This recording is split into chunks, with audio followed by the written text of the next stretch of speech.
తినకూడదని చెప్తున్నా. యూదా అనే మాట జాగ్రత్తగా గమనించండి. యూదా అనే మాట యేసు ప్రభువుకి ముంగుర్తుగా ఉంది. యేసు ప్రభువుకి ముంగుర్తుగా ఉంది. యూదాలో నుంచి ఏలబోవాడు వస్తాడు అని చెప్పాడు యూదా. అందుకని యెషయా కుమారుడైన దావీదు కొరకు సిద్ధపరిచిన సింహాసనం, ఆ సింహాసనం మీద కూర్చుండబోయే ఒక శాశ్వతమైన రాజు అనే ఒక దృశ్యాన్ని మనం ఆల్రెడీ ఎన్నోసార్లు చదువుకున్నాం, వినున్నాం. అవునా? ఇశ్రాయేలు దేశాన్ని ఏలబోయే ఒక రాజు దావీదు గర్భవాసాన్న శాశ్వతమైనటువంటి రాజుగా రాజ్య పరిపాలన చేస్తాడని మనం చదువుతాం. రాజుగా యూదా స్థానంలో యూదా కాదు, యూదా గోత్రంలో. అందుకని ఆయనకు పేరు ఏమిటంటే యూదా గోత్రము. పాటలు కూడా పాడతారు కదా.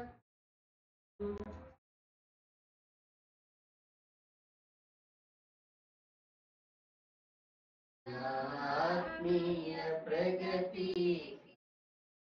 స్వాధీనమా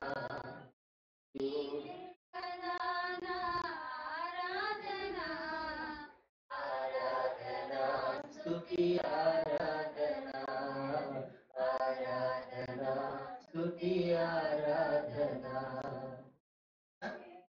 ఇలా మనం ఎన్నో పాటలు ఈ విషయంలో ఉన్నాయి. యూదా గోత్రం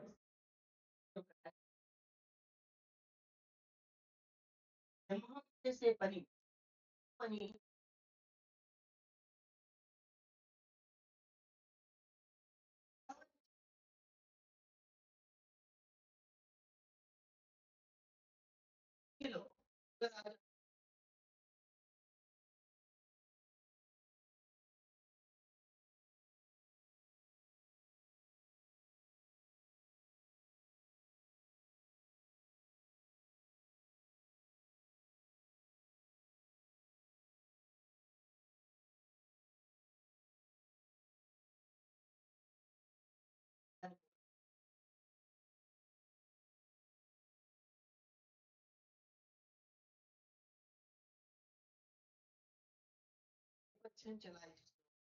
అది రాజుగా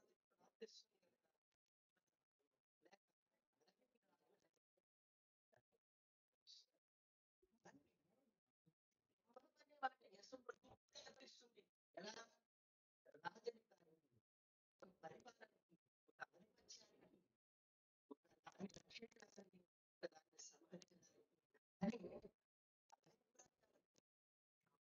ఆ కోరికలో యేసు ఈయన సింహాసనం మీద కూర్చుని దర్శనం చేస్తాడు.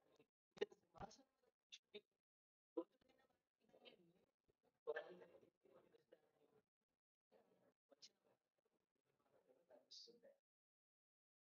కనుక ఇలా మనం పరిశీలన చేస్తున్నాం. యూదా అనేటువంటి పత్రంలో సుఖిస్తున్నారు. పరిశుద్ధ స్థలముగా మార్చుకున్న యూదా పరిపాలన చేస్తారు అని మనకి ఇక్కడ కనిపిస్తుంది. పరిశుద్ధ స్థలమైన పరిశుద్ధ స్థలమైన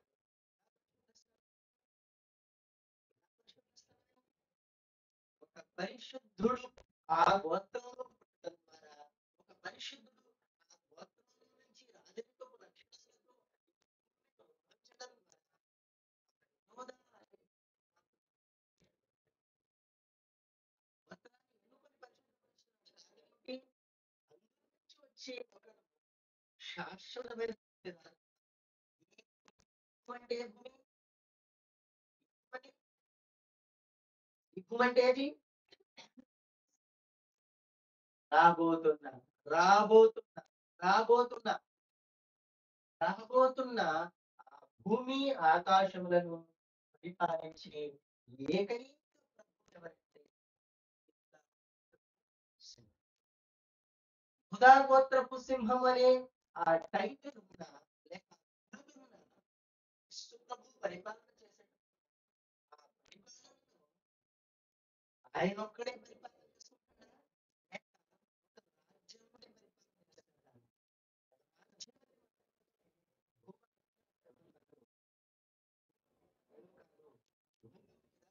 కొందరు మనుషులు ఉంటే ఆ మనుషులందరినీ పరిపాలించగలిగితే దానిని రాజ్యం, ఆ రాజ్యాన్ని పరిపాలిస్తున్న రాజు అనే అర్థంతో ఆ పదజాలాన్ని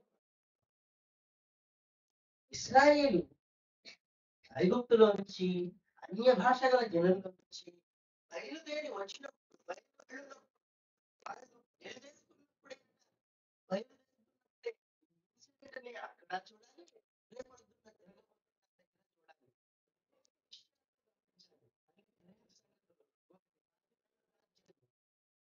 ఒకటి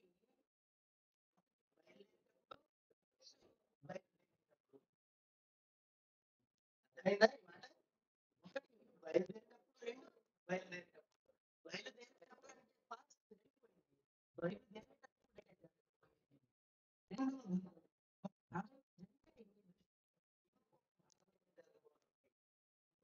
కాలంలో జరగబోతున్న ఈ దృశ్యాన్ని ఈవేళ మనం ఆ వేళ దావీదు చూస్తున్నట్టుగానే చూడాలి.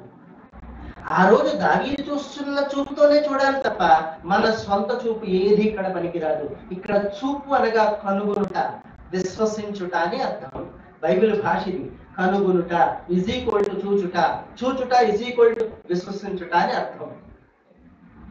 నన్ను చూచిన వాడు తండ్రిని చూస్తున్నాడని, చూడక నమ్మిన వారు ధన్యులు అనే మాటను చెప్పడంలోను ఇక్కడ ఈ పదజాలాన్ని మనం అర్థం చేసుకోవాలి. ఇంకా మార్కు సువార్త 16వ అధ్యాయంలోకి వచ్చేటప్పటికి ఆఖరి ముఖంలో ఏం చెప్తాడంటే, నన్ను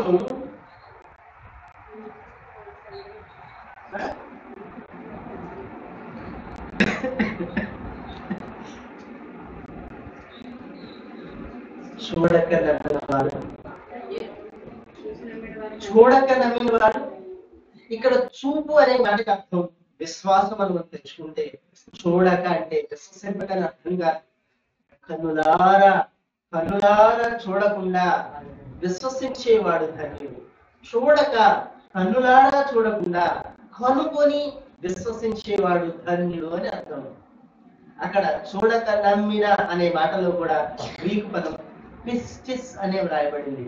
పిస్టిస్ అనే గ్రీకు మాట అర్థం ఏమిటంటే విశ్వాసము, విశ్వాసము, విశ్వసించుట అని అర్థం. సరే, అలా ఉంచండి.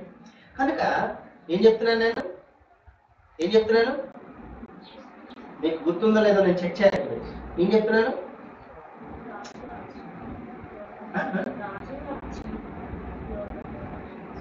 ఈ రాజు ఆ వేళ దావీదు దృష్టిలో లేక దావీదు విశ్వాసంలో ఎలాగైతే దావీదు ఈ రాజుని కనుగొన్నాడో ఈ వేళ కూడా అలాగే కనుగొన్నాడు. దావీదు చూసిన చూపే మనకు ఉండాలి. మనం చూసిన చూపు దావీదు కాదు. దావీదు చూసిన చూపే, దావీదు విశ్వసించిన విశ్వాసమే మనమును కలిగి ఉండాలి. ఇది బైబిల్ మనకి బోధిస్తున్న విశ్వాస సంబంధమైన నీతి. కనుక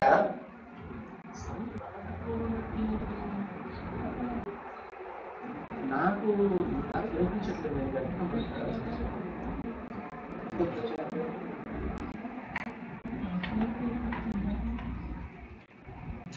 కనుక ఇక్కడ రెండు భాగాలు. ఒక భాగం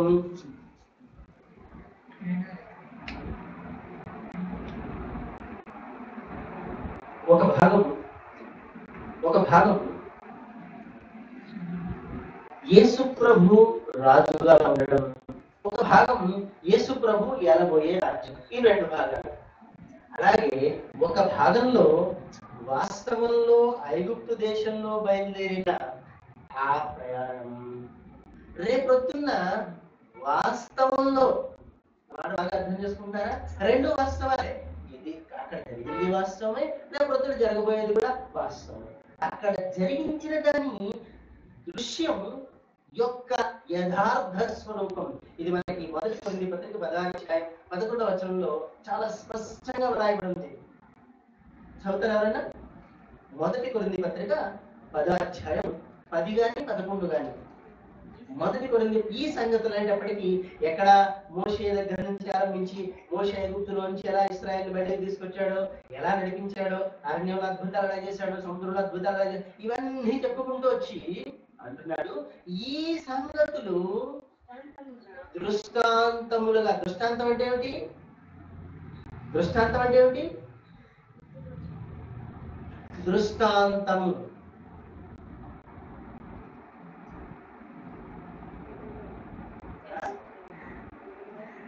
ఎదురుగా దృష్టాంతము అంటే ఒక పోలికగా, ఒక ఉదాహరణగా, ఒక సోదాహరణంగా. ఫర్ ఎగ్జాంపుల్ అంటాం చూసారా మనం? ఫర్ ఎగ్జాంపుల్ ఎలా అర్థమవుతుందేమో. ఫర్ ఎగ్జాంపుల్, ఫర్ ఎగ్జాంపుల్ ఏంటి? ఫర్ ఎగ్జాంపుల్, ఫర్ ఎగ్జాంపుల్ దానికి లాగే ఈ సంగతులు దృష్టాంతములుగా వారికి సంబంధించి, దృష్టాంతములుగా దృష్టాంతములుగా వారికి సంభవించి ఈ యుగముల అంతమందున్న మనకు బుద్ధి కలుగు నిమిత్తము వ్రాయబడెను. అప్పుడు వారికి సంభవించడం వాస్తవం. వారికి సంభవించిన వాస్తవం ఎవరికి దృష్టాంతమట? ఈ యుగాన్ని రాసినట్టు చూసారా? అక్కడ యుగములు ఒరిజినల్ గా ఉంది. యుగముల అంతమందున్న మనకు దృష్టాంతములుగా మన నిమిత్తమే ఈ సంగతులు దేవుడు రాయించాడని చెప్తారు. కనుక ఈ సంగతులు దేవుడు రాయించడంలో ఆయన ఉద్దేశం ఏమిటి? అవేళ దావీదు ఈ కీర్తన రాస్తూ జరిగిన విషయాన్ని మరలా ఎత్తి చెబుతున్నాడు. విశ్వాసంలో ఒక కలుగబోతున్న దృశ్యాన్ని చూస్తున్నాడు. చూసి పాట పాడుతున్నాడు. ఐగుప్తులో నుండి ఇశ్రాయేలు బయలుదేరిందట. ఇలా ఐగుప్తు ఇశ్రాయేలు నుంచి బయలుదేరి వచ్చినప్పుడు యూదా ఆయనకు పరిశుద్ధ స్థలం అయిందట. ఇశ్రాయేలు ఆయనకు రాజ్యం అయిందట.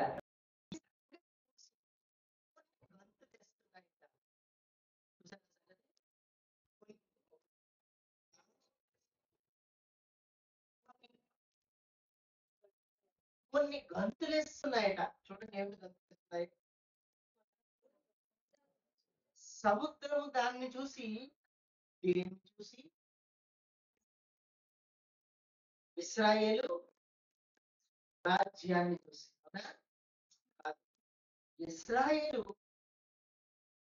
ఇశ్రాయేలు యేసుక్రీస్తు అను రాజ్యం చూసి, ఇశ్రాయేలు అను రాజ్యం సముద్రం వెనుకకు మరలా మనకి ఎక్కడ కనిపిస్తుంది?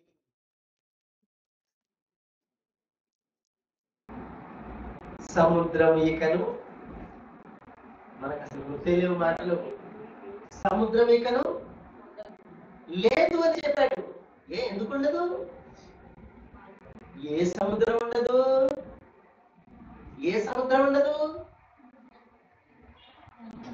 అమ్మా, ఏ సముద్రం ఉండదమ్మా? ఈ శపితమైన మీరు అది గమనించాలి. ఈ శపితమైన భూమి మీద ఉన్న సముద్రం ఇక్కడ ఉండదు. మరి ఏముంటుంది? ఈ శపితమైన భూమి ఉండదు, ఈ శపితమైన ఆకాశం ఉండదు, ఈ శపితమైన సృష్టి ఏది మిగలదు. ఏమవుతుంది?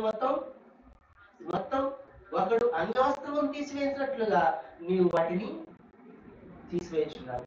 ఒకడు చాపలు చుట్టినట్లుగా నీవు వాటిని తొలగిస్తున్నావు. ఈ మాటలన్నీ మనం చదువుకున్నామా? 90వ కీర్తనలో ఉన్నాయి కదా ఈ మాటలు. ఇవన్నీ మనం గుర్తు తెచ్చుకోవాలి ఒకసారి. కనుక ఈ దృశ్యాన్ని, ఆ రోజు ఇశ్రాయేలు దగ్గర జరిగిన ఆ దృశ్యాన్ని చూసట రేపొద్దున జరగబోయేదాన్ని విశ్వాసంతో రాస్తున్నాడు దావీదు. ఈ పాఠం మనకి బాగా అర్థం అవ్వాలి. ఈ పాఠం మనం చాలా జాగ్రత్తగా అర్థం చేసుకోవాలి. ఇశ్రాయేలు కేవలం ఛాయలో కాదు, వాస్తవంలో ఇశ్రాయేలు. నిజమైన ఇశ్రాయేలు ఎవరు?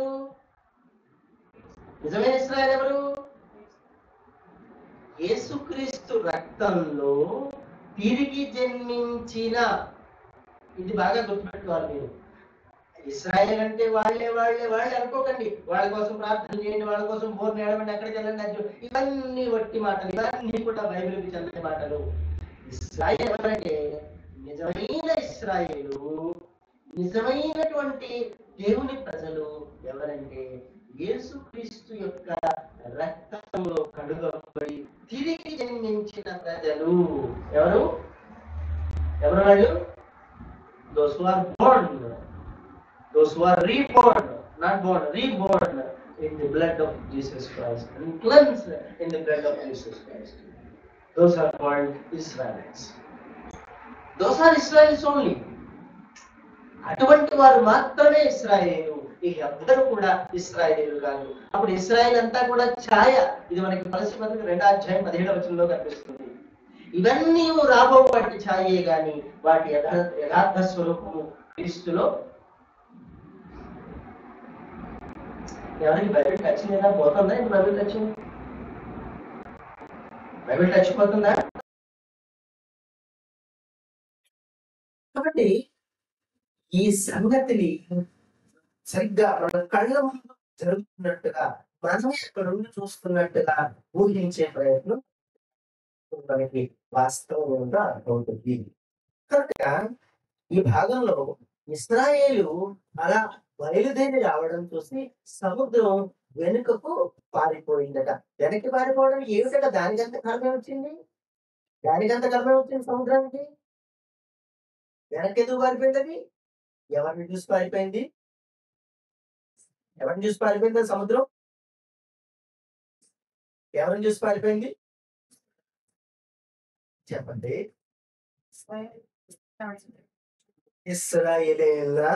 ఇశ్రాయేలీయుల్ని నడిపిస్తున్న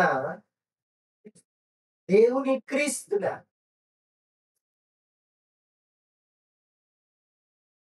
అనుకుంటున్నారా మాటని? ఇశ్రాయేలీని నడిపిస్తున్న దేవుని క్రీస్తుని చూసా. దేవుని క్రీస్తు లేక దేవుని మహత్యాన్ని చూసి సముద్రం వెనక్కి పారిపోయిందట. ఆ రోజు రాత్రి మోషే తన చేతి కర్రను చాచినప్పుడు సముద్రం పాయలుగా విడిపోవడం అనేది మనం చూస్తున్నామే. ఇక్కడ పాయలుగా విడిపోవడం అనే మాటకి వాస్తవమైన వైశ్వాసిక లేక విశ్వాసిక అర్థం ఏమిటంటే వెనక్కి పారిపోవడం. ఏమిటి? ఇప్పుడు సముద్రం ఎక్కడి నుంచి ఎక్కడికి పారిపోయింది? వెనక్కి పారిపోవడం. వెనక్కి పారిపోయిన సముద్రం దేవుని ప్రజలు దాటిన తర్వాత మహాబలంతో పడి వచ్చినట్టుగా మనం చూస్తున్నాం. ఇలా దేవుని అద్భుతాన్ని మనం అక్కడ చూస్తున్నాం. చూస్తూ ఇంకా అంటున్నాడు, యోర్దాను నది వెనుకకు. యోర్దాను నది వెనక్కి వాళ్ళు. ఇది ఎక్కడ జరిగింది? ఇది ఎక్కడ జరిగింది?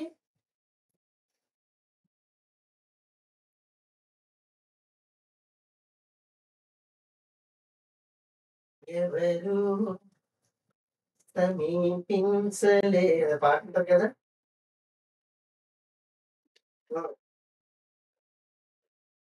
ఇది ఎక్కడ జరిగింది? ఇది ఎప్పుడు జరిగింది? పోనీ యోర్దాను నది వెనుకకు మళ్ళడం ఎక్కడ జరిగింది?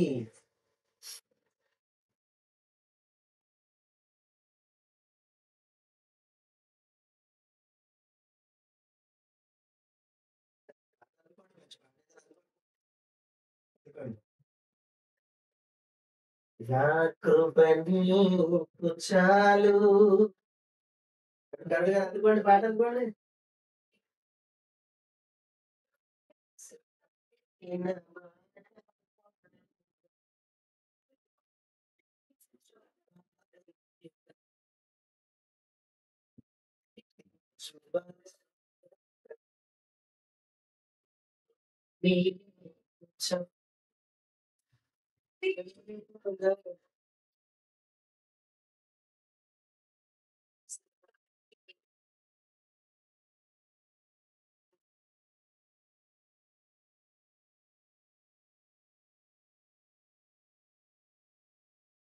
జరిగింది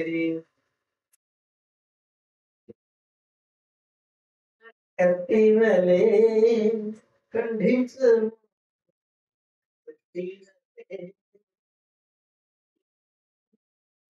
కత్తివలే ఖండించును, సుత్తివలే సరిచేయును.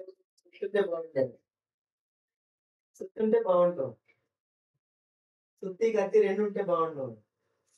సరే చెప్పండి. ఇదెప్పుడు జరిగింది? ఎక్కడ జరిగింది పోనీ? యోర్దాను నది వెనుకకు మళ్ళడం ఎప్పుడు జరిగింది? వాస్తవంలో ముందు తెలుసుకో. తర్వాత చూద్దాం యథార్థంలో. జరగబోయేదేమిటో తర్వాత చూద్దాం. ముందు జరిగింది చూడండి. తర్వాత జరగబోయే దాని గురించి ఆలోచిద్దాం. ఎక్కడ జరిగింది?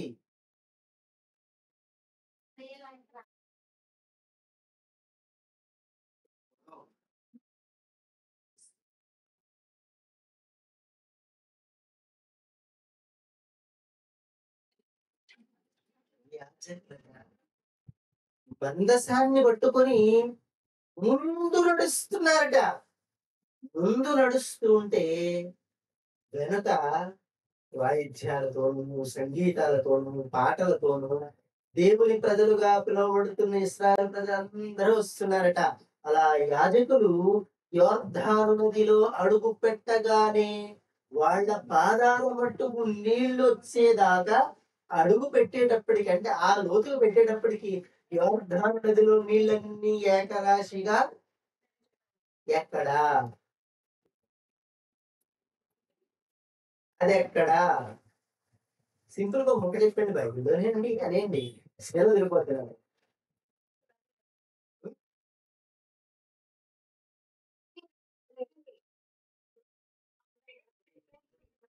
మరి డబ్బులివ్వలేదని చెప్పి అడిగింది. చెప్తారేమో సరదాగా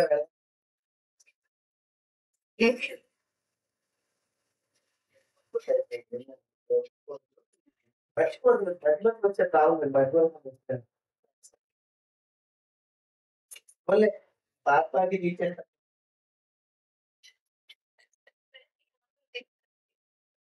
ఏమిటంటే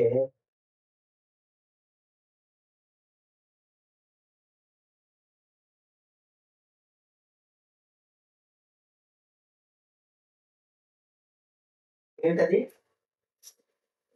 యెహోషువ మోషే తర్వాత నాయకుడై వారిని వాగ్దాన భూమిలోకి తీసుకెళ్ళడం కొరకు సిద్ధపరిచి యోర్దాను దాటి అవతలకి వెళితేనే గాని వాగ్దాన భూమి స్వతంత్రించుకోవడం వీలు కాదు గనుక యోర్దాను నదిని దాటిన కొరకు దేవుడు చెప్పిన ఆ పద్ధతి ఏమిటంటే ముందు యాజకులు మందసం తీసుకొని బయలుదేరండి. వాళ్ళ పాదాల మట్టుకు నీళ్లు వచ్చేటప్పటికి యోర్దాను నదిలో నీళ్లు ఏం చేయాలన్నది నేను చూసుకుంటానని దేవుడు ముందుగానే చెప్పడం జరిగింది. ఇప్పుడు యెహోషువ ఆ ప్రకారం సిద్ధపరిచి ముందుగా యాజకుల్ని మందసంతో సహా పంపించాడు. పంపిస్తే యాజకుల పాదాలు ఇంకా నీళ్లలో మునగనే లేదట. అప్పుడే నీళ్లు యోర్దాను నదిలో ఉన్న నీళ్ళన్నీ ఏకరాశిగా నిలబడిపోయాయిట. ఏమిటి? ఇప్పుడు ఈ సంగతి అవతలి గట్టునున్న వాళ్ళకి వినబడితే ఏం జరుగుతుంది చెప్పండి? ఎందుకంటే ఎందుకొచ్చిన గొడవ గాని చెప్తాను. మీకో సంగతి చెప్తాను. మీకెలా చెప్తే ఈ భాష అర్థం కాదు గానీ, మీ భాషలోనే చెప్పాలి. ఇప్పుడు మన పౌలు గారు, రాజేష్ గారు ఇద్దరున్నారు. వీళ్ళిద్దరిని ఉదాహరణ తీసుకుందాం. వీళ్ళిద్దరిలో ఎవరు బలవంతులు? ఇద్దరు సమానంగా అనుకోండి. ఆయనేమో నాకేం బలం లేదు. ఆయనే బలవంతుడే నాకు చూపించేస్తుంది. ఆయన బలవంతుడు ఇద్దరు ఇలా చూపించేసుకున్నారు 2 చేతులను. నీకెందుకొచ్చిన గొడవ? ఏదైనా అన్న దగ్గర నుంచి మళ్ళీ ఏమన్నా తగులుకుంటాడు మమ్మల్ని అని ఆళ్ళ భయం. కానీ సరే ఇప్పుడు వీళ్ళిద్దరూ కలిసి వెడుతున్నారండి. వీళ్ళిద్దరూ దేవుని భక్తులుగా కలిసి వెడుతున్నారు. కలిసి వెడుతున్నప్పుడు సరిగ్గా వీళ్ళు ఒక మన గోదావరి నది దాటి అవతలి కొవ్వూరు వెళ్దామని బయలుదేరారు. సరిగ్గా వీళ్ళు వెళుతున్నప్పుడు బ్రిడ్జిలు, గిడ్జిలు ఏమి లేవు. ఏమీ లేవనుకున్నట్టి నీళ్ళే ఉన్నాయి. వీళ్ళు అలా అడుగు పెట్టారు గోదావరిలో. ఇంక దిగి వెళ్ళాల్సిందే తప్పదులే కర్మ ఏం చేస్తాం. మా చచ్చినోడు ఎలాగో చెప్పాడని మా పాస్టర్ గారు ఎలాగో చెప్పాడు. వెళ్ళకపోతే కుదరదని ఇద్దరు కూడా మనసులో చాలా ఏమిటది ఉక్రోషం పెట్టుకొని ఇంకెళ్ళకపోతే మమ్మల్ని తిడతాడు ఎందుకొచ్చింది గొడవని ఇద్దరు కలిసికట్టుగా సరే నడండి పౌలు గారు, నడండి రాజేష్ గారు ఇద్దరు అనుకుని బయలుదేరి చెట్టపట్టాలేసుకొని గోదావరి వదిలినట్టు నది ఒడ్డుకెళ్ళి ఆ ఒడ్డున కారు నీళ్ళలో పెట్టారు ఒడ్డు నుంచి దిగుతూ. పెట్టగానే నీళ్ళన్నీ అవతల ఎక్కడో పోలవరం ప్రాజెక్ట్ దగ్గర ఆగిపోయినాయి. ఇప్పుడు కొవ్వూరులో ఉన్న వాళ్ళ పరిస్థితి ఏమిటి?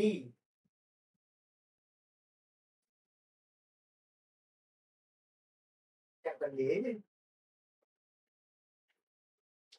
ఏం మాట్లాడరేంటి?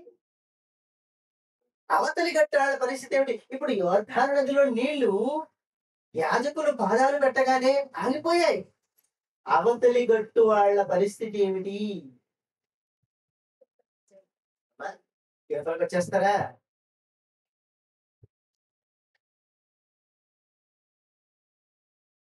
యువతలకొచ్చేస్తారట. ఆ! అమ్మా! ఏమిటి వాళ్ళ పరిస్థితి? ఇవన్నీ మీకు తెలుసు. తీరా నేను చెప్తే అబ్బబ్బా! చెప్పలేకపోయావని మీరు బాధపడటం నాకిష్టం లేదు అందుకని.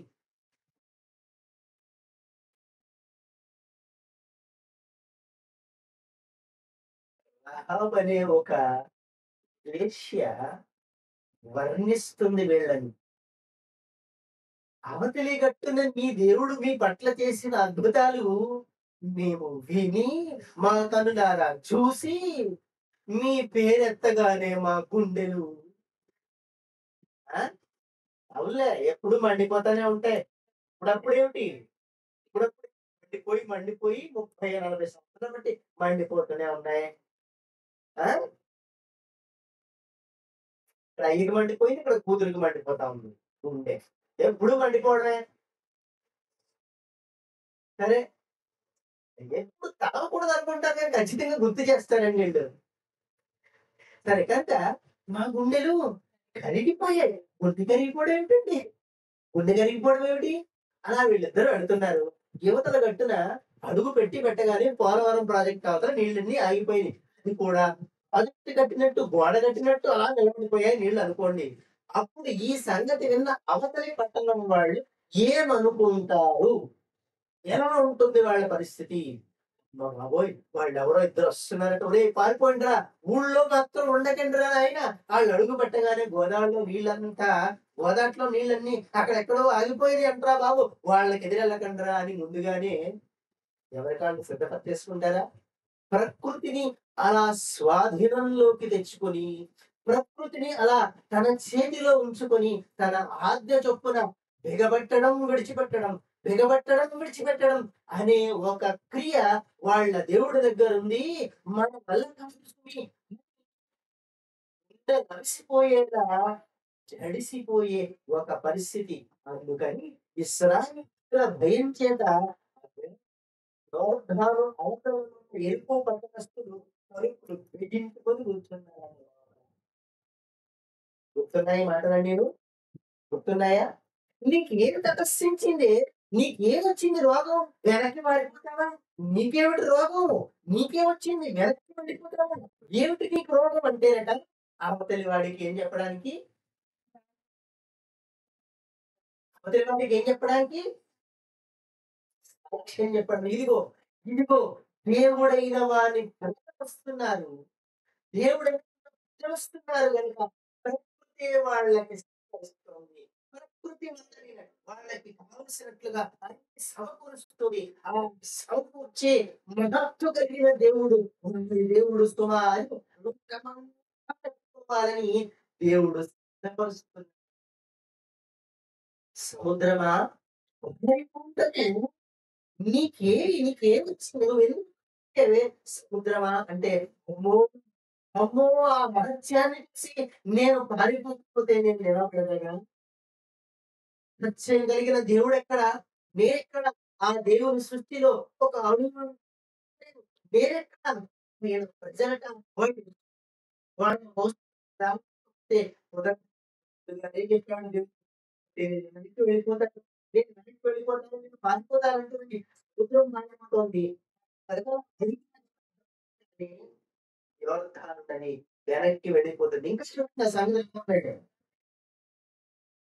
కొండలను, గుట్టలు, కొండలు పొట్టేళ్ల వలెను, గుట్టలు గుట్టలు గొర్రె పిల్లల వలెను గొంతులు వేసెను. ఏమిటండి కొండలు గంతులేయడం చూసారా?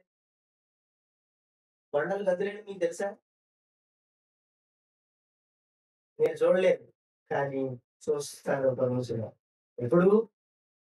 ఎప్పుడు చూస్తారు? దావీదు వంటి, దావీదు వంటి విశ్వాసాన్ని మనస్సులోను, జీవితంలోను సిద్ధపరచుకుంటే చూస్తారు ఒక రోజున.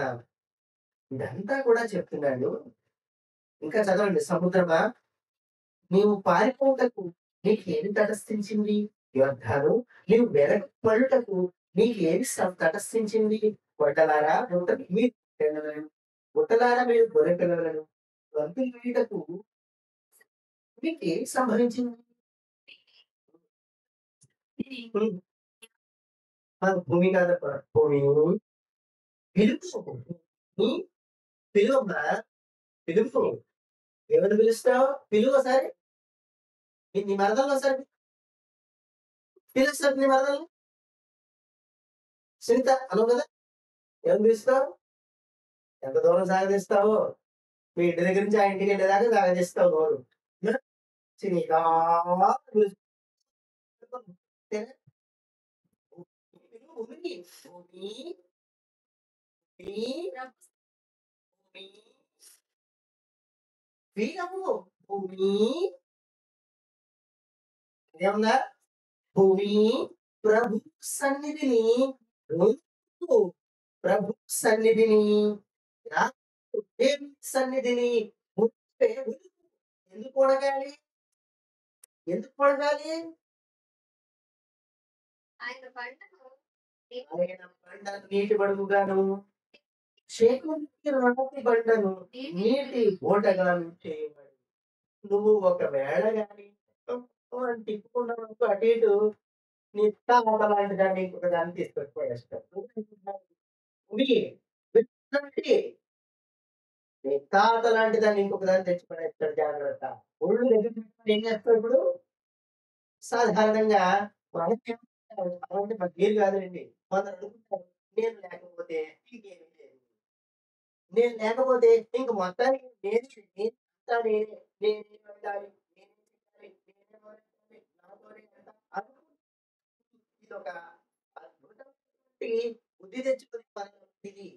నేను నేను పాట పాడితేనే, నేను ప్రార్థన చేస్తేనే, నేను మాట్లాడితేనే, నేనుంటేనే ఇవన్నీ కూడా లెక్కలోని విషయాలు కాదు దేవుని దగ్గర. నువ్వు అనేది దేవుని దగ్గర పనికిరాదు. మనమందరము అనే మాటతో భక్తులు వాడారు తప్ప, నేను అంటే పర్సనల్‌గా వచ్చేటప్పటికి నేను దేవుని సన్నిధిలో వణుకుతాను. నేను దేవుని సన్నిధిలో ప్రార్థన చేస్తాను. నా జీవిత కాలం అంతా నేను ఆయన సన్నిధిలో గడుపుతాను. ఇలాంటి నేను పెందలకడనే లేచి, వేకువనే లేచి, రాత్రంతా వేకువనే లేచి నేను ప్రార్థన మొదలుపెట్టాను. నా జీవితాన్ని, నా హృదయాన్ని నేను కుమ్మరించినట్టుగా ప్రభు సన్నిధిలో కుమ్మరించుకుంటాను అని భక్తుల ప్రార్థనలు కనిపిస్తుంది. కానీ వచ్చేటప్పటికి అంతా ఉంది. ఒక్కరు కాదు. అందరితో పాటు మనమేం ప్రత్యేకం గాదు. మనకేం ప్రత్యేకమైన కొమ్ములుండవు. అందుకే భూమి ఎంత మాటిది? ఎంత మాటిది భూమంటే? భూమంటే ఎంత మాట? ఎంత మాటమ్మా? కొలువమ్మా ఒకసారి. ఒకసారి అలాగే మీ ఇంటి దగ్గరికి బయలుదేరి అలాగ అమెరికా అన్ని చుట్టేసుకొని, అమెరికా, జపాన్ అన్ని చుట్టేసుకొని, రష్యా, గిషియా అన్ని చుట్టూ ఒకసారి అలా రౌండేసి ఆపరేషన్ వరకు మొత్తంగా ఒకసారి ఎళ్ళు. నేను అలాగే పోతున్నాను. నుంచి గవర్నమెంట్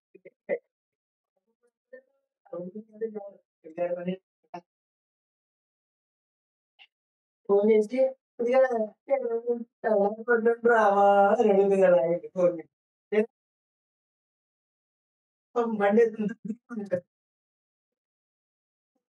అమ్మా ఏం చేయనమ్మా మరి నువ్వు కాడ నేను కొద్దిగా ఆలోచిస్తానని ఎక్కిరిస్తాను. కోతి కోతి ఎందుకు పుట్టామంటే అర్థమవుతుంది ఎక్కడొచ్చిన కదా అలాగా. సరే మరి. కాబట్టి ఇలా నేను అనే భావం మన దగ్గర ఉండకూడదు. మన దగ్గర ఉండటానికి వీల్లేదు. ఈ సంగతులు కూడా చెప్తున్నాడు. రాబోతున్న విషయాన్ని ముందుగా చూడటం. ఎంతుంటుంది? ఓహ్! మనిషి కొలతకు అందనంత పరిమాణంలో ఉంది. అంత పరిమాణంలో ఉన్న భూమి నువ్వు దేవుని సన్నిధిలో నువ్వు దేవుని దగ్గర గజగజలాడని చెప్తున్నాడు. ఎందుకొరకు?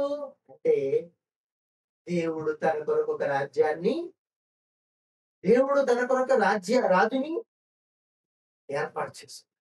నియమించుకున్నాడు. కాబట్టి వణుకు.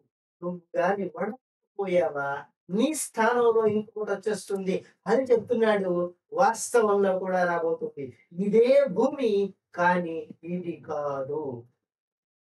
ఇది అర్థం చేసుకోగలరా? ఇదే భూమి. ఇప్పుడున్నట్టే ఇప్పుడున్నట్టే ఉంటుంది. కానీ ఈ ఊరుండదు. ఉంటుంది. కానీ ఈ కొండల్లా ఉండవు. ఇప్పుడున్నట్టే ఉంటుంది. ఈ సముద్రంలా ఉండదు. ఇప్పుడున్నట్టే ఉంటుంది. ఈ ప్రకృతిలా ఉండదు. ఇప్పుడున్నట్టే ఉంటుంది. ఈ మండిపోతున్న సూర్యుడిలా ఉండదు. ఇప్పుడున్నట్టే ఉంటుంది. ఈ చంద్రుడిలా ఉండదు. ఇప్పుడున్నట్టే ఉంటుంది. కానీ ఈ నదుల్లా ఉండదు. ఇప్పుడున్నట్టే ఉంటుంది. ఈ సింహం ఉన్నట్టు ఉండదు. ఇప్పుడున్నట్టే ఉంటుంది. కానీ ఈ ఎలుగు వంటి మిగతా జంతువుల్లా కాటు వేసి చంపేసే పాముల్లా ఉండదు అని ఒక వాగ్దానం చేస్తున్న దేవుని మనస్సు ఎరిగిన వాడే ఈ కీర్తన రాస్తున్నాడు. అంటే బాగా అర్థమైందా విషయం అంతా? విషయం అర్థమైందా లేదా? చెప్పండి. ఇప్పుడున్నట్టుగా ఉంటుంది. కానీ ఇది కాదు. ఇందులో శాపం ఉంది. ఇందులో మరణం ఉంది. కానీ రాబోతున్న దానిలో శాపము, మరణము 2 ఉండవు. కడకు నశింప చేయబడు శత్రువు మరణము. మొదటి కొరింథీ పత్రిక 15వ అధ్యాయం 35 వచనం అనుకుంటా. 30 వచనం చదవండి.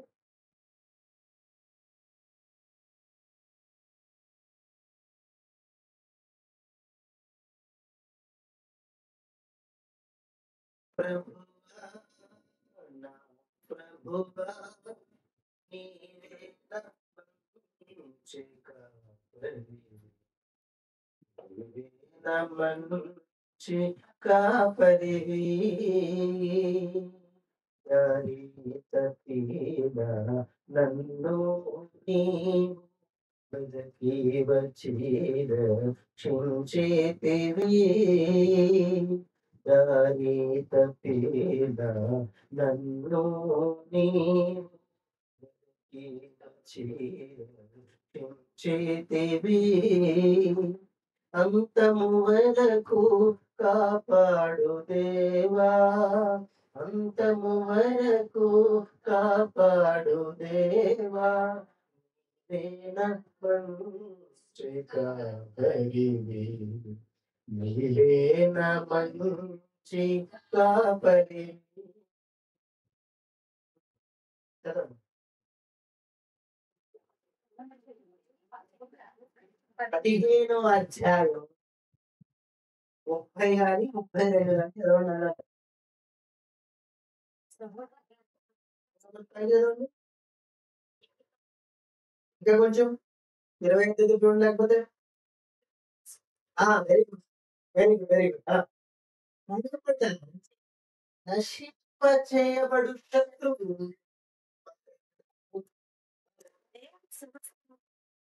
సమస్తమును క్రీస్తు పాదములకు లోపరిచినప్పుడు సమస్తము సమస్తము లోపరచబడి ఉన్నదన్న సంగతి విషదమే. అయితే లోపరచబడి వివరంగానే ఉంది. అయితే తాను కూడా శ్రమను గురించి క్రీస్తు కూడా తనకు సమస్తము లోపరిచిన దేవునికి తానే తెలవాలి. అంటే కొద్దిగా మార్చి చదివాను నేను అంతే. సర్వము నిమిత్తం తనకు సమస్తము లోపరిచిన దేవునికి తానే లోబడి.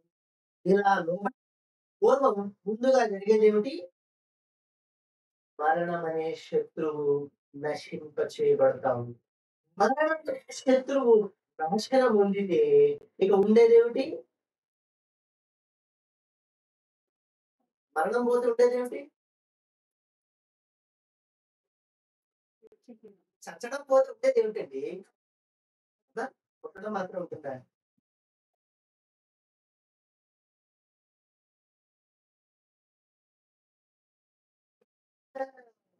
ఇంత తక్కువ అయిపోతున్నారేంటి మీరందరూ? మరణం పోయింది. ఉండేదేమిటి?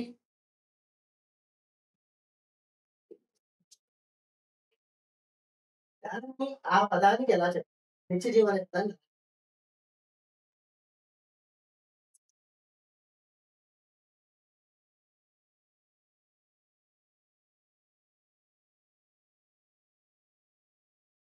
మరణం పోతే ఉండేదేమిటి అంటున్నాను నేను.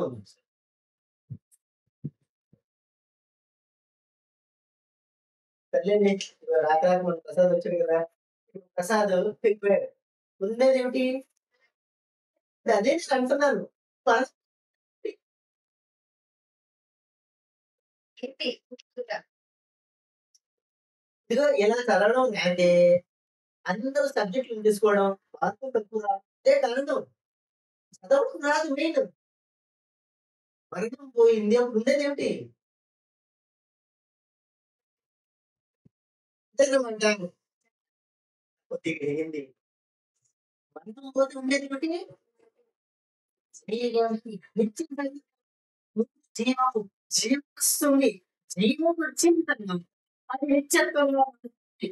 దేవుడు చూసుకోవాలి.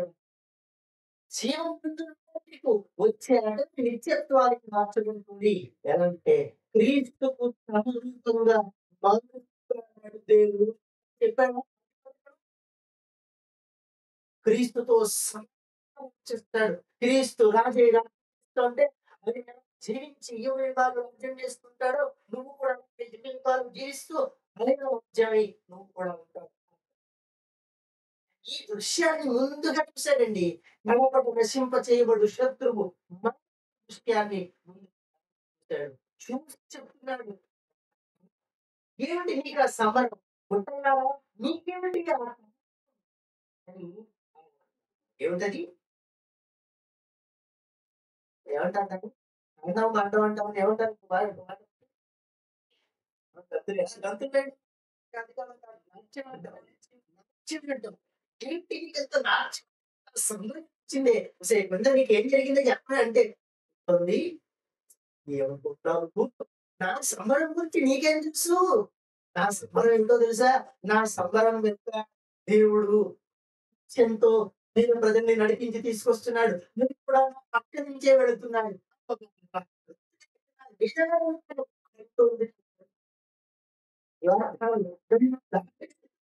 దేవుని సంఘం, దేవుని ప్రజలు నన్ను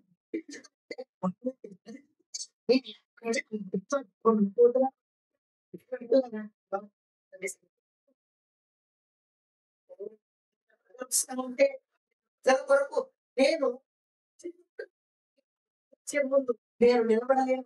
ఏదో దేవుడు నాకు ఓ నిలబడేస్తోంది. ఇది చెబుతున్నట్టుగా దేవుని అనుగ్రహం మీకు వినపడుతోంది. నేను అందుకే వెనక్కెళ్ళిపోతున్నాను. ఏం అర్థమైంది మేడం? ఏం అర్థమైంది లోకానికి? దేవుని ఇంత అన్య భాష గల ఐగుప్తులో నుండి ఇశ్రాయేలు, అన్య భాష గల జనుల నుండి యాకోబు బయలువెళ్ళినప్పుడు, బయలుదేరినప్పుడు లేక బయటకొచ్చినప్పుడు, లోంచి బయటకొచ్చినప్పుడు, ఈ శపితమైన ఈ భూమి మీద నుంచి బయటకొచ్చినప్పుడు ఇది రేపొద్దున జరగబోయే విషయం. ఈ శపితమైన ఈ పదే పదే చెప్తున్నాను ఈ మాట.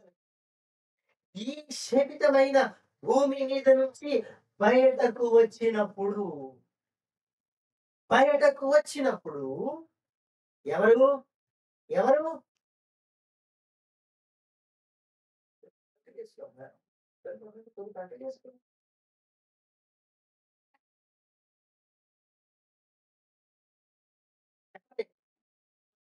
ఈ శపితమైన పదే పదే చెప్తున్నాను. ఈ శపితమైన, ఈ శపితమైన ఈ శాపం ఎప్పుడొచ్చింది? దీనికి శాపం ఎప్పుడు వచ్చింది? ఆదాము పాపం చేసిన నాడు వచ్చింది శాపం.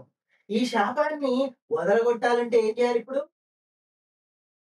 ఈ శాపాన్ని వదలగొట్టాలంటే ఏం చేయాలి?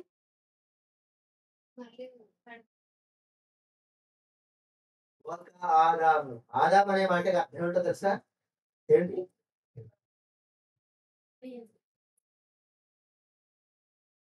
ఆదాము అనే మాటకి అర్థం ఏమిటి? రాసుకోండి. శుభ్రంగా రాసుకోండి. రాసుకుంటే గుర్తుంటాయి. ఆదాము అనగా నరుడు. ఏంటి? నరుడు. ఆదాము అనే హీబ్రూ పదానికి తెలుగు అర్థం నరుడు. ఏ నరుడు ఇంతకీ ఇతగాడు? ఇతగాడు ఏ నరుడు?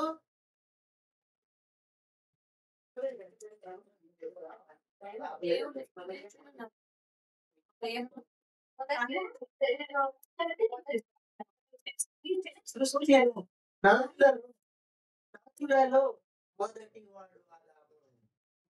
అందుకనే మొట్టమొదటి వాడెవడు? ఆదాము. మొదటి నరుడే ఆదాము. ఆదాము అనే మాటకి అర్థం నరుడు, మొదటి వాడు. కాబట్టి ఆదాం అన్నాడు. కాబట్టి ఆదాం చివరికి నరుడే. అక్కడ నరుడు మొదటి వాడై శాపాన్ని తెస్తే, ఇక్కడ నరుడు మొదటి వాడై శాప విముక్తి తెచ్చాడు. ఇదని అర్థం. అక్కడి నరుడు శాపగ్రాహి శాపాన్ని తెస్తే, శాపం ధరించాడు. శాపం లేని దాన్ని నెత్తిన పెట్టి నాశనం తెచ్చాడు.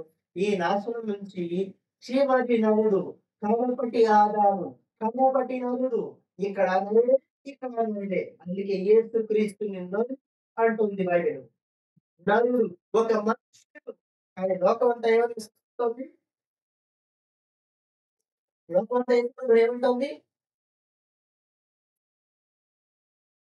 అంటే లోకం అంతా ఏమంటుంది? కానీ మనం ఏమంటున్నాం? దేవుడు అంటున్నాం. అయితే నరుడు అనే విషయాన్ని ముందు గ్రహించాలంటున్నాం. ఆయన నరుడై పుట్టాకే జరిగిందా రక్షణ కార్యక్రమం? పుట్టక ముందుగా జరిగిపోయిందా? ఆయన దేవుడై ఉండగా జరగలేదు. ఈ శాపాన్ని విముక్తే జరగలేదు. ఆయన దైవత్వంలో ఉన్నప్పుడు దాన్ని విడిచి వచ్చి భూమి మీద ఆయన తన ప్రాణం పెట్టాలంటే, భూమి మీద ప్రాణం పెట్టాలంటే మరణించే గుణంలో ఉండి ప్రాణం పెట్టాలా? మరణం లేని గుణంలో ఉండి ప్రాణం పెట్టగలడా? మరణించే గుణం ఉండాలి. ఒకవేళ యేసుప్రభు అవ్వేళ శరీరాన్ని ధరించినప్పుడు దేవుడే అనుకోండి. నా మాట బాగా అర్థం చేసుకోవాల్సినవా? లేకపోతే చుట్టుపక్కల ఉన్న వాళ్ళందరూ ఏమంటారంటే ఈయన యేసుక్రీస్తు దేవుడు కాదంటే ఈడేం పాస్టర్ అని చెప్తారు. నేనేమంటున్నాను ముందు అర్థం చేసుకోండి. ముందు బాగా అర్థం చేసుకోండి. యేసుక్రీస్తు శరీరాన్ని ధరించాడు. ధరించినప్పుడు ఆయన నరుడా? దేవుడా? నరుడే. నరుడు కాకపోతే కొరడా ఎలా తగులుతుంది? బల్లి ఎలా గుచ్చుకుంటుంది? దేవుణ్ణి గుచ్చగలవా? దేవుణ్ణి పొడవగలవా? దేవుణ్ణి కొట్టగలవా? దేవుడు ఏమన్నా చేయగలడా ఏ మనిషి అయినా? మనిషి అయితేనే ఆ మనిషికి గాయం తగులుతుంది. శరీరం ఉంటేనే ఆ శరీరం మీద గాయం తగులుతుంది. లేకపోతే తగలదు. అర్థమైందా? కాబట్టి ఆయన దైవత్వాన్ని విడిచి ఫిలిప్పీ పత్రిక 2:6 ప్రకారం ఆయన దేవుని తత్వాన్ని విడిచి తను తాను రిక్తునిగా చేసుకొని దాసునిగా దాసుని స్వరూపం ధరించుకొని భూమి మీదకి వచ్చాడని రాస్తుంది. ఆయన దాసుని రూపం ధరించుకొని రాబట్టే శాపాన్ని విమోచించడానికి వీలు కలుగుతుందని ఆయన ఆ శరీరాన్ని ధరించాడు. ఏ శరీరంలో ఉన్న వ్యక్తి ద్వారా శాపం వచ్చిందో తిరిగి అదే శరీరాన్ని ధరించి ఆ శాపాన్ని ధ్వంసం చేయాలి. ఇది దేవుని దయా సంకల్పం. ఏమండి? నా మాట బాగా అర్థమైంది కదా? మీ అందరికీ బాగా పట్టుకున్నారా? ఇది బైబిల్ బోధిస్తున్న విశ్వాసము. ఈ విశ్వాసం మనందరిలో ఉందా లేదా చూడండి. ఈ విశ్వాసం మనందరిలో ఉందా లేదా చూడండి. ఏ మాత్రము లోపం వచ్చినా కూడా మొదటి ఆదాము శాపంతో మరణాన్ని తెస్తే, కడపటి ఆదాము ఆ శాప విమోచనానికి మరణాన్ని అనుభవించాడు.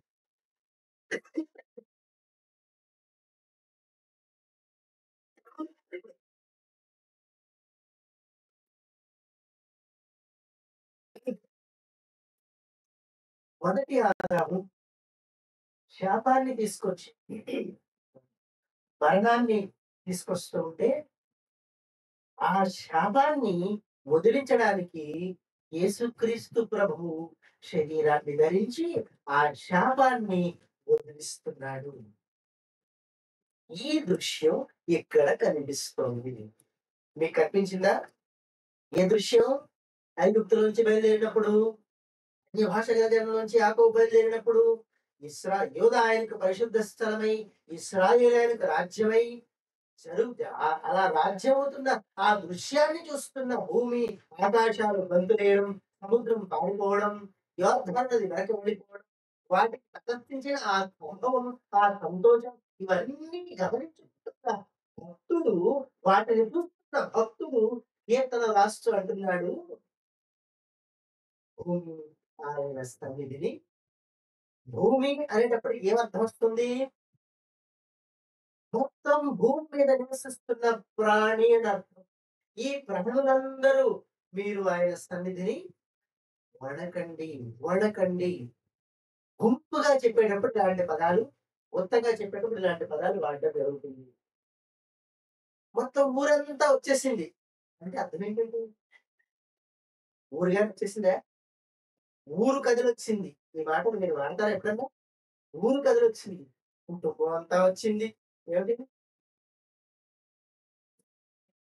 కుటుంబం అంతా వచ్చారు అన్నారు కదా! వచ్చింది అంటారేంటి? ఆ?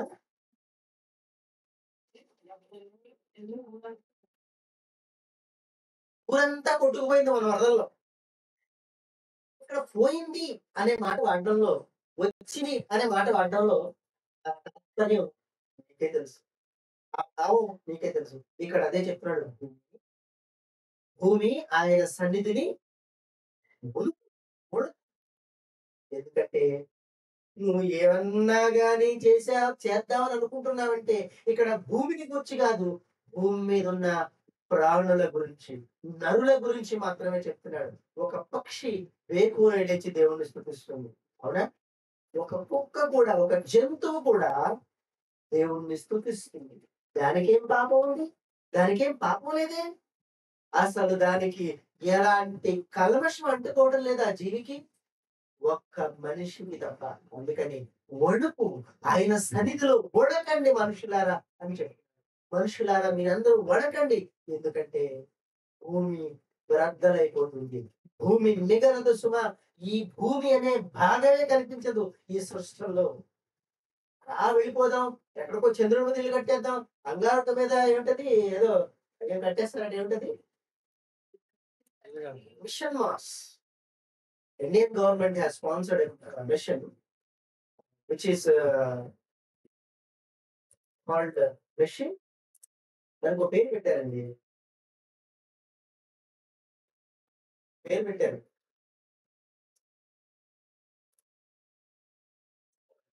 యానం అంటారండి. యాన్. చంద్రయాన్ లాగా దానికి కూడా చంద్రుడి మీద సంగతి పక్కన పెట్టండి. మార్స్ మీద అంటే అంగారకుడి మీద గృహాలు కట్టేసుకుందాం, ఇల్లు కట్టేసుకుందామని అక్కడికి స్పేస్ షటిల్స్ పంపిస్తున్నారు. మిషన్ టు మార్స్ అని అమెరికా ఇంకా కొన్ని దేశాలు కలిసి చేశాయి. ఎందుకంట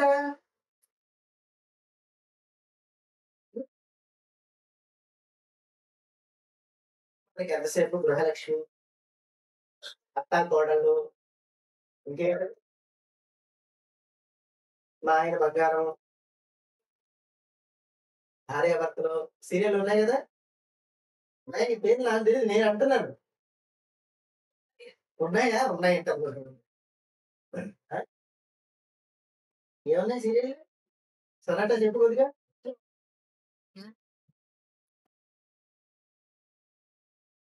కనుక ఇలా చూస్తూ కూర్చుంటే ఇలాంటి విషయాలు ఏమర్థమవుతాయి? మిషన్ టు మార్స్ అక్కడికెళ్ళి ఇల్లు కట్టుకుంటారట.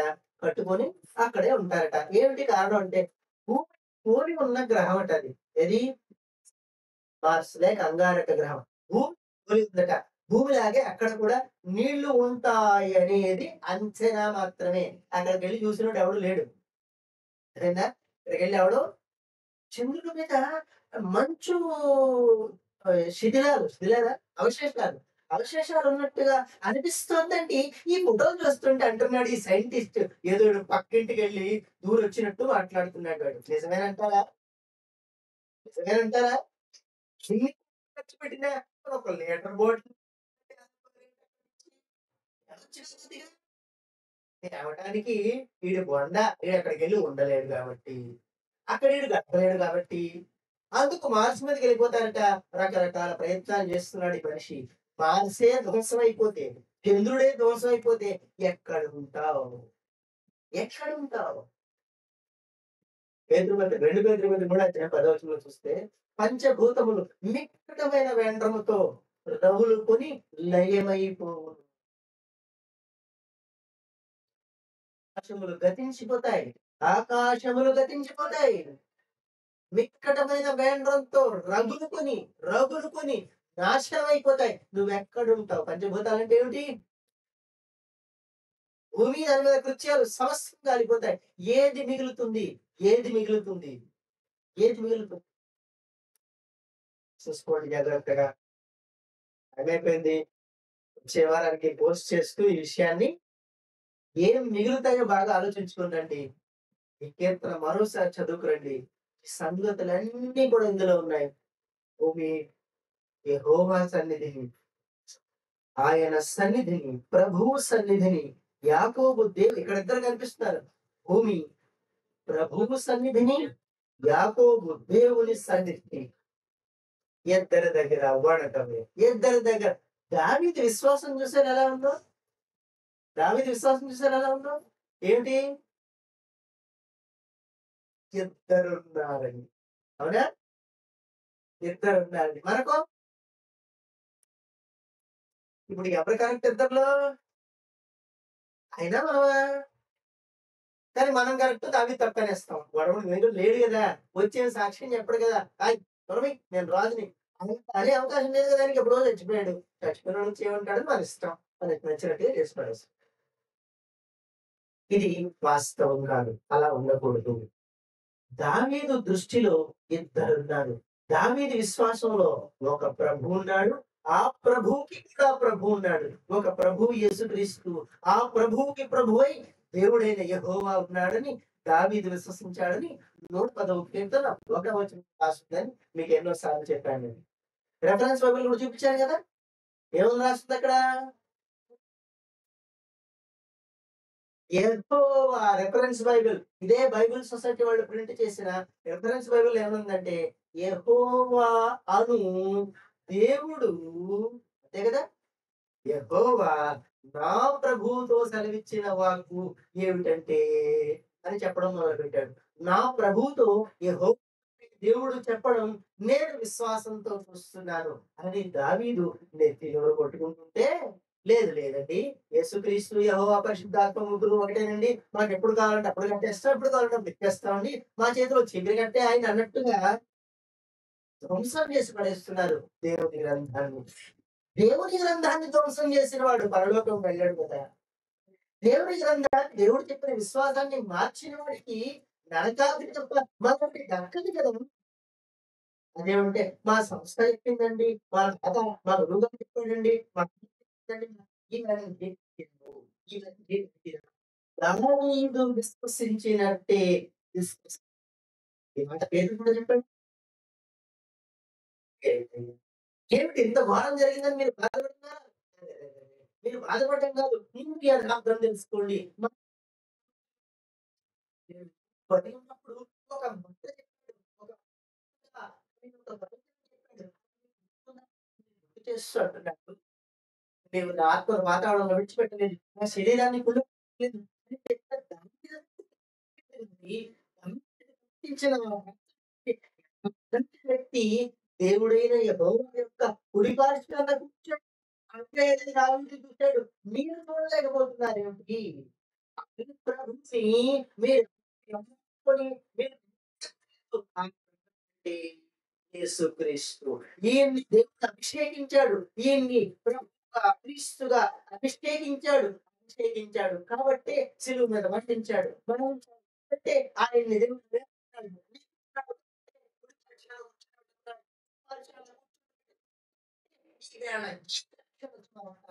ఈయన ఇలా ఎప్పుడన్నా విన్నారండి అసలు? ఇలా ఎప్పుడన్నా వింటున్నారా అసలు? ఉంది కదా! అని చెప్తే ఒకవేళ వాళ్ళు భక్తులు చాలా యథార్థపరులు వాళ్ళు. సిలువేస్తే వేశారు గానీ, మీ పాపాలు క్షమించబడతాయి. మీరు ఆయన్ని హింసించి చంపడానికి కారణమైతే అయ్యారు గానీ, మిమ్మల్ని కాపాడడానికి ఆయన పునరుద్ధరణ అయ్యాడు గాని, అమ్మో! ఎంత ద్రోహం చేశావా? మాకు తెలియక చేశావని వెంటనే మార్పు చెంది మారు మనస్సు పొందారు. కానీ ఈవేళ తెలిసి చేసేవాళ్ళు ఎక్కువైపోయారు. తెలిసి చేయడం ఇది పాపం అని తెలుసు. తెలిసే చేస్తున్నారు. ఇది పాపం అని తెలుసు. వ్యభిచారం చేస్తున్నారు. ఇది పాపం అని తెలుసు. దొంగతనం చేస్తున్నారు. ఇది పాపం అని తెలుసు. అయినా కూడా చేస్తున్నారు. ఇది బయట వాళ్ళు కాదు. బయట వాడు చేస్తే మనకు అక్కర్లేదు. ఇంట్లో వాడి మాటే నేను మాట్లాడుతున్నాను. మనమేమిటి బయటేమిటి? ఎవరైతే దేవుని పిల్లలని పిలువబడుతున్నారో వాళ్ళ విషయమే మనం మాట్లాడుకోవాలి. మనందరి విషయమే మనం మాట్లాడుకోవాలి. చెయ్యకూడదు. చేయకూడదు. చెయ్యకూడదు అని దేవుడు అన్నాడు కదా! చచ్చేదాకా చెయ్యకుండా బ్రతికితే, నిలబడితే అదే భక్తి. ఆ భక్తేది నేడు క్రైస్తవుల్లో? ఆ భక్తి లోపించింది గనుక ఈవేళ ఎవరైనా భక్తి లోపించింది. దావీదు వంటి స్థిరమైన విశ్వాసం. పేతురు తక్కిన అపోస్తలులు లాంటి స్థిరమైన విశ్వాసం మనం కలిగి ఉండాలని ఈ భాగంలో దేవుడు మనకు పంపించేస్తున్నాడు. ఒక పాఠం నేర్పిస్తున్నాడు. దాన్ని మనం మనసులో పెట్టుకోవాలి. మర్చిపోకండి. వచ్చే వారం అడుగుతాం. తప్పకుండా చెప్పాలి. తప్పకుండా చెప్పాలి. దేవుడు మనందరిని దీవించుగాక. ఆమేన్. ఆమేన్. అందరికీ వందనాలు. అందరికీ వందనాలు. ప్రార్థన చేసుకుందాం. మహాకనికరము కలిగినటువంటి మా తండ్రి, నీ పరిశుద్ధ నామానికి స్తుతులు స్తోత్రాలు. ప్రభు ఇంతవరకు ఈ సన్నిహితమైనవి నడిపించింది. నీ వాక్కు నుంచి ప్రభు భద్రపరిచింది స్తోత్రాలు చెల్లిస్తున్నాను. ప్రజా మీ వాక్కులలో ఉన్నటువంటి వాస్తవాన్ని గ్రహించేట్టుగా మా మనస్సును తెరిచి, మా హృదయాన్ని మీ స్వాధీనంలో తీసుకొని, ఇప్పటి వరకు తెలియక చేసిన ప్రతి విధమైనటువంటి ఆయన మనస్సును బలహీనపరిచి, దేవా తప్పించుకునే అవకాశం లేకుండా చేసిన ప్రతి పాపానికి ప్రభు పరిహారం విధించండి. ఇక ఎన్నడూ కూడా చేయకుండా ఉండేట్టు బలాన్ని ప్రసాదించండి. దేవా ఉంటాం. అలా ఉండేట్టుగా మనం సిద్ధపరచుకుంటాం. మమ్మల్ని నడిపించండి. అటు వీటిగా మీ ఆత్మ నుంచి మమ్మల్ని కట్టుమని నడిపించుకొని మహిమపరచండి. ముఖంలో భద్రపరచండి. వీళ్ళందరికీ కూడా మీ వాక్కులలో ఆనందించి అనుగ్రహాన్ని దయచేయండి. మీ కుమారుడు రక్షకుడైన క్రీస్తు ప్రభు యొక్క శ్రేష్ఠ నామములో వేడుకుంటున్నాము.